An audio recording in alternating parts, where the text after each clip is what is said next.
আমি কিন্তু জানি আপনি কই লুকাইছেন। বাইরন কি হয়েছে সাহেব? আপা মনে আপনি জান আমি আইতাছি। আরে দূর, চলো। এই যে ভাই, আমি যদি খুঁজা বাইর করি আপনারা, তাহলে কিন্তু বিপদে পড়বেন। খবর চেয়ারম্যান হুজুরের কাছে যাইবো। যদি ভালো চান সামনে এসে খাড়ান। তুমি কার লগে কথা কও? এখানে তো কেউ নাই। চলো, আমার দেরি হয়ে যাইতেছে। কি রে বেয়াদব, তুই আমার কথা শুনস না? আমি তোরে কি বলছি? আমার দেরি হয়ে যাইতেছে, তুই আমার কথা অমান্য করস। মাফ করবেন আহমনি, ব্যাপারটা হুজুরে জানাইতে হইব। আরে সাহেব, আব্বারে বলার কি দরকার? আব্বারে বললে আব্বা আমার কলেজ বন্ধ করে দিবে। তুমি কি এটা চাও? আপা মনে আপনি যান, আমি এটারে দেখতাছি। এই যে ভাই, শেষবারের মতো বাইর হয়ে আহেন। আপনি কে আর আমাকে ফলো করতেছেন কেন? আমি আমার মতো রাস্তা দিয়ে যাইতেছি, তাইলে আমাকে দেখে লুকাইলেন কেন? শুভ শুধু আমার বন্ধু, এর চেয়ে বেশি কিছু না। আমরা শুধুই যাচ্ছেন। এই বয়সে পোলা মায়া বন্ধুত্ব ভালো না, বাড়ি চলে যান। এই গোলামের পুত, তোর সাহস দেখে আমি অবাক হয়ে যাই। তুই আমারে যারা করস, সাদিয়ার সামনে আমারে অপমান করস।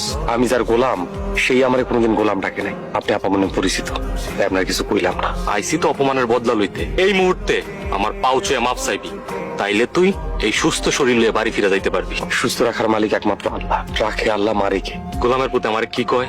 আরে ওই গোলামের পুত, তুই ভুইলা যাইস না তুই একটা গোলাম। পাও ছুঁয়ে মাপ চা, নাইলে তোরে ইডায় মাইরা ফেলাম একদম।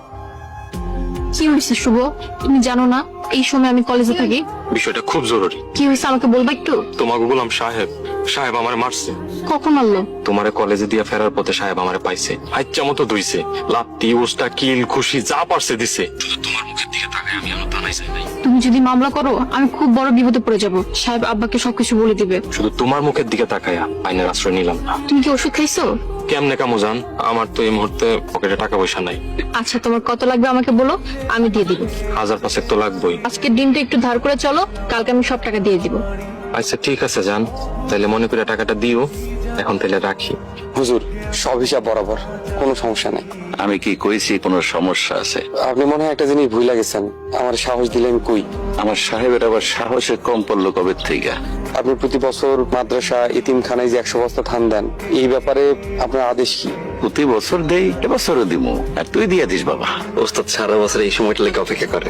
এই সময়টা আমার কাছে ঈদের মতো আনন্দ লাগে। আসসালামু আলাইকুম। তুই সাদিয়ারে কলেজ থেকে আনতে গেলি না? আপনি এখনই চলে আইছেন কেন? আপনি না আমারে কইছিলেন আপনি 3টার সময় ছুটি হইব। এখন তো দুপুর বেলা, এই সময় আপনি আইছেন কেন? কোনো সমস্যা?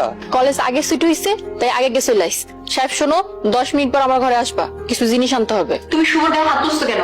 আমি শুধু আত্মরক্ষা করছি। তোমার এত বড় সাহস, একজন গোলাম হয়ে এই এলাকার একজন বাড়িওয়ালার পোলার গায়ে হাত তুলছো? আমি আপনাকে বললাম, এই পুরা গ্রামের বললাম না। আবার মুখে মুখে তর্ক করো। এখন যদি লাথি মেরে বের করে দিই না, কোথায় থাকবা কি খাবা তার কোনো ঠিক ঠিকানা থাকবে না। যেখানে তাকদিরে আছে থাকো তো আবার বাপের পাওয়ার নিচ্ছে, তাই কিছু টের পাও না। যেদিন আমার বাপের হাত তোমার মাথার উপর থেকে উঠে যাবে, সেদিন কামড়া দিয়ে খেতে হইব। সবসময় একটা কথা মনে রাখবা, তুমি হইলা চেয়ারম্যানের গোলাম, এটা কখনো ভুলবা না। কেমনি ভুলি আপামনি? ইদানিং তো আপনি পদে পদে মনে করাই দিতেছেন, ভুলার তো কোনো উপায় নাই। আপামনি, হুজুর আমার বাপের মতো।